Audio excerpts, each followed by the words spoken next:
Hi, Statesman Nation. I'm Wade Steinlug, ESID here at William Penn, and you are inside the Playbook. This week's guest will be Athletic Director Nik Rule, but before we get to him, we have a short recap and preview of last week's games and this week's contest. Unfortunately, again, COVID, ruining some schedules here, but we did have several basketball games to talk about here. So, fortunately, our timing here, we've actually have to go back 2 Saturdays ago for men's and women's basketball. The men's basketball team won 83-81 over Benedict in a late bucket by Kevion Blaylock to lead the Statesmen past the Ravens. 2 Saturdays ago, last Wednesday, the men's basketball team then defeated Grandview 118-93 in Des Moines, and then finishing off your Statesmen still undefeated on the year, defeating Culver Stockton 120-61. The women's basketball team took on Benedictine as well 2 Saturdays ago, falling 65-50 over to the Ravens.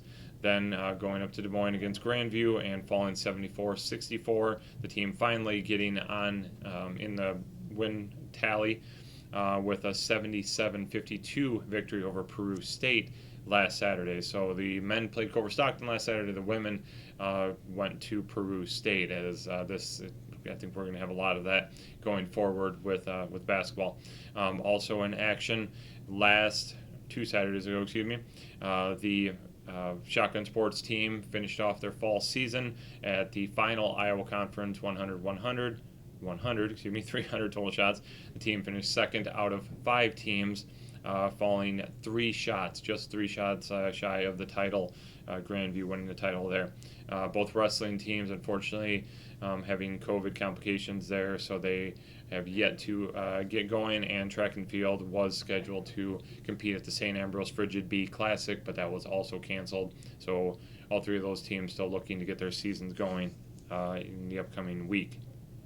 And actually, for that matter, men's wrestling will start up tomorrow on Tuesday. They'll be going up to Orange City to take on Northwestern in a duel. The men's basketball team and women's basketball teams will be at Graceland on Saturday, and the women's basketball team will continue its road start to the season. They will not be at home until December 2nd for their first home game. They will be at Missouri Valley this coming Tuesday, so tomorrow. And again, once again, women's wrestling and the indoor track and field teams are still yet to go here in 2021. So once again, constant changes as we fully expected, but now that flu season has kicked up and COVID is it's definitely, unfortunately, running a little more rampant than it did during the fall and the summer. So I expect a lot more changes to our schedules, but check out everything up to date schedules on our website at statesmanathletics.com. So when we come back, once again, we will have Athletics Director Nik Rule talking about COVID and all other things athletics here at William Penn. You're inside the Playbook. Welcome back, Statesman Nation. We are now joined by Athletic Director Nik Rule. Nik, it's been a wild, unprecedented fall. As we were saying off camera, what are we going to talk about? And it's like, well, obviously COVID, and then what else? Oh, maybe probably COVID, and COVID.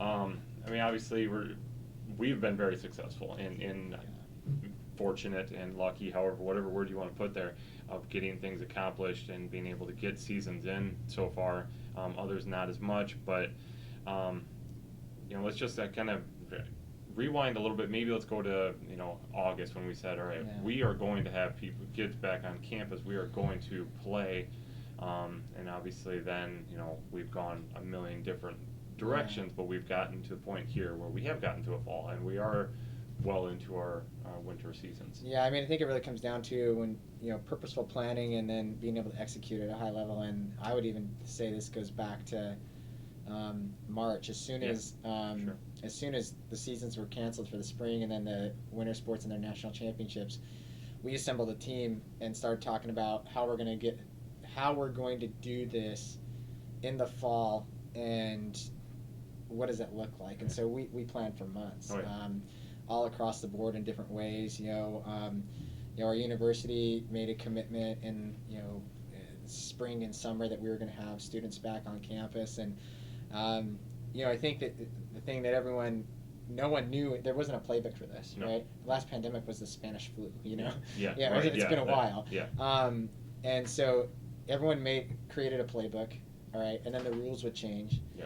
And then you had to almost recreate the playbook. Yeah. And so, you know, we've been so in depth in the COVID for so long, it kind of feels like we kind of know how to navigate it pretty well. Yeah. And so, because we were planning, and you know, I know some places they didn't know what to do, and so they kind of sat back, and like some schools stopped recruiting. We kept recruiting. Right. You know, it's like we got to keep moving forward, and I think that really positioned us to be able to handle some of the challenges this fall. I mean, we were only responsible for 2 postponements, which was the fewest in the conference.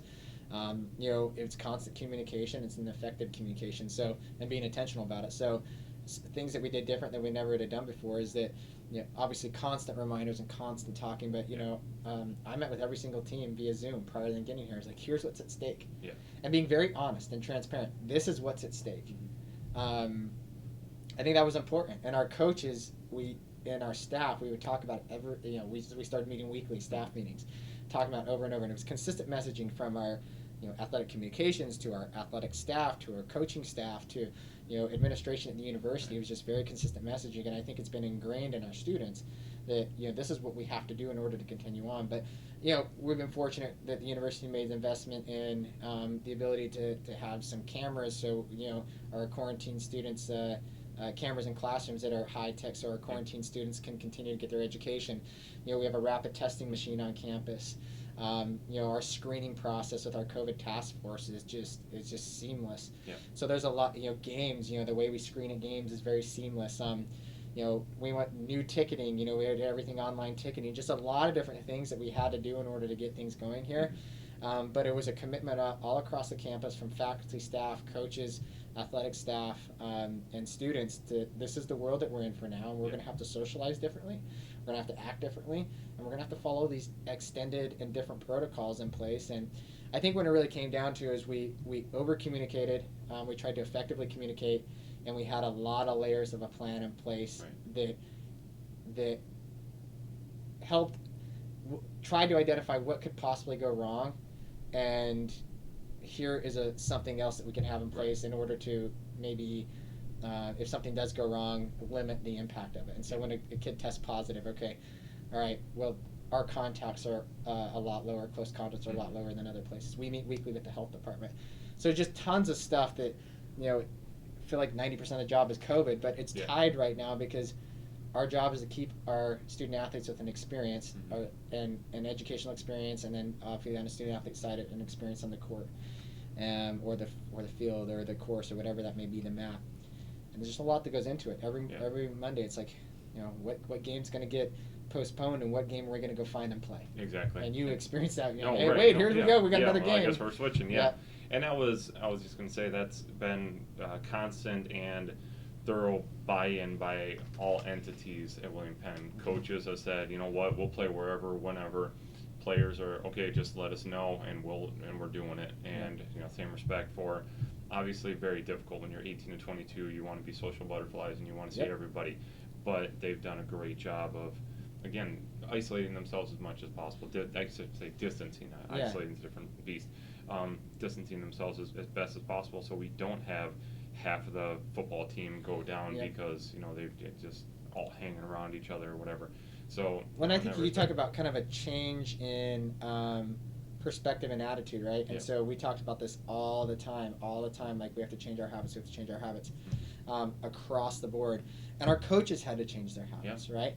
Like our coaches had to change the fact that I want, you know, 3 or 4 days or a week I want to know who we're playing. So this is not a normal year. You can go back to that next year, right? But you might be told 24 hours before that, hey, this team's healthy and we're healthy, we're playing. Right. You know, in the conference, these teams are playing. Yeah. And that's going to happen, and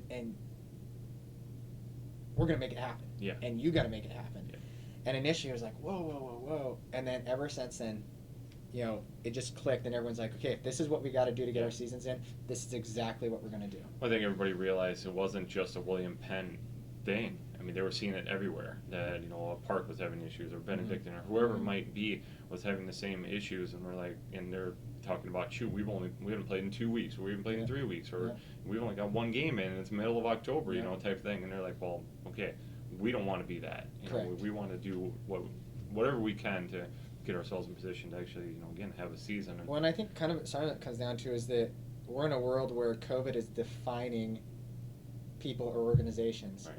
And we want to be in the world that we're going to define how to handle COVID, right? We're not going to wait for COVID to define us. Yeah.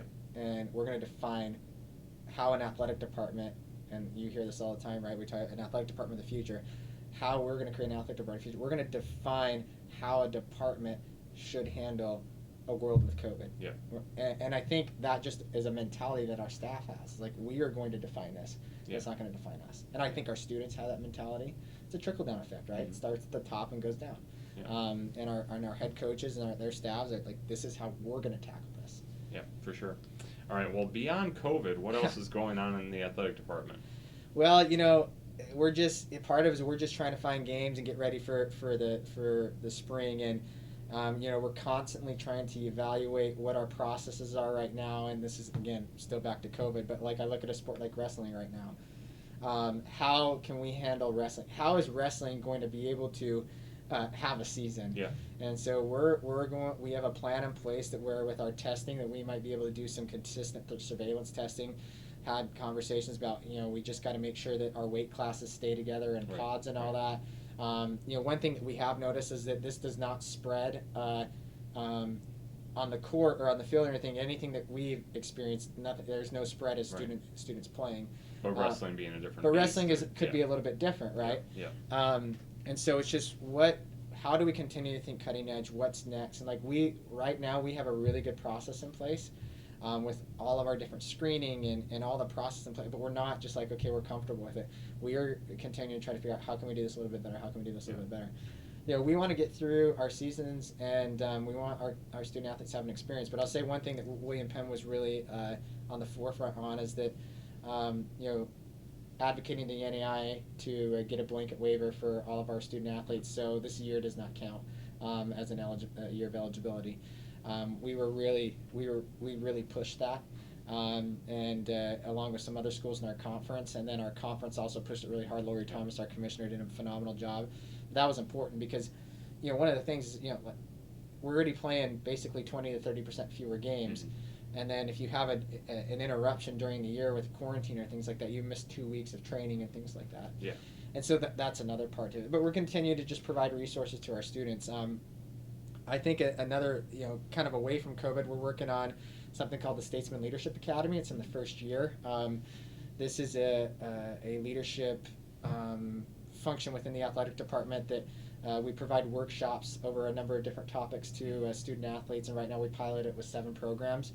That leadership-based, disc analysis, time management, all these different things. There's 5 different pillars.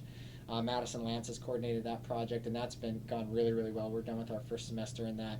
That's something that you see at Power 5 institutions, and we're one of the first small schools to have a program like that. So that's really exciting. Yeah.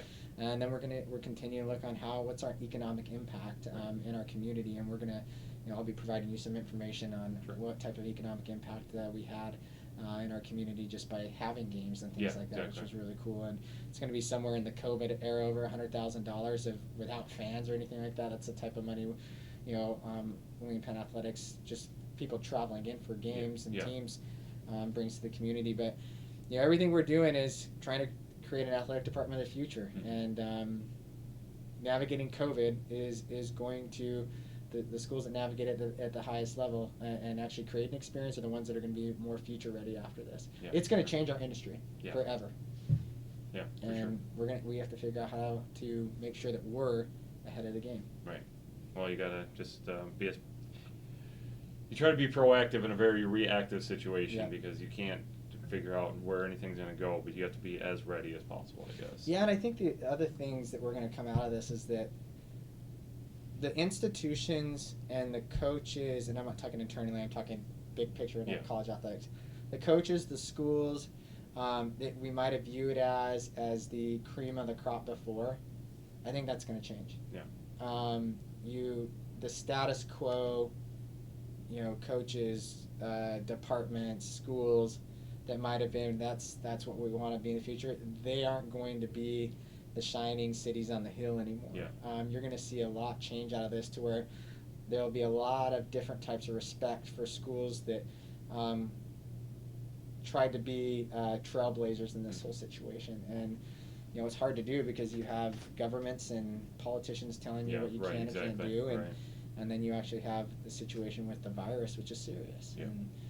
But our students have been amazing, and our health department's been amazing, and our coaches and staff have been amazing. So everything through to getting the rest of the year is about how do we get games in safely, how do we keep our students safe, and how do we have our mitigation procedures in place to where we're going to be able to have athletics. And we're in a good spot. Yep, definitely. All right. Well, once again, athletic director Nik Rule. We could talk for hours, and you've got more important things to do than that. One thing I will say, Wade, is that parents, you're going to get communication from the president about everything, highlighting the fall and the challenges and the good things and all that, and how we were able to get through some of those things. And then students, we are going to be back. We are going to be back face to face. And there's going to be communication out about that. So just our students and our parents know that we're cutting edge in this whole situation right now, but know that there's going to be communication coming out. So just look for that. And by the end of this thing, it looks like a vaccine's coming and everything like that. Hopefully going into next year, we'll be able to get back to what a normal season looks like and a normal experience. But it's as normal as we can get right now. Exactly. All right. Well, thank you, Nik, so much. We'll talk again soon, I'm sure. So, yeah. All right.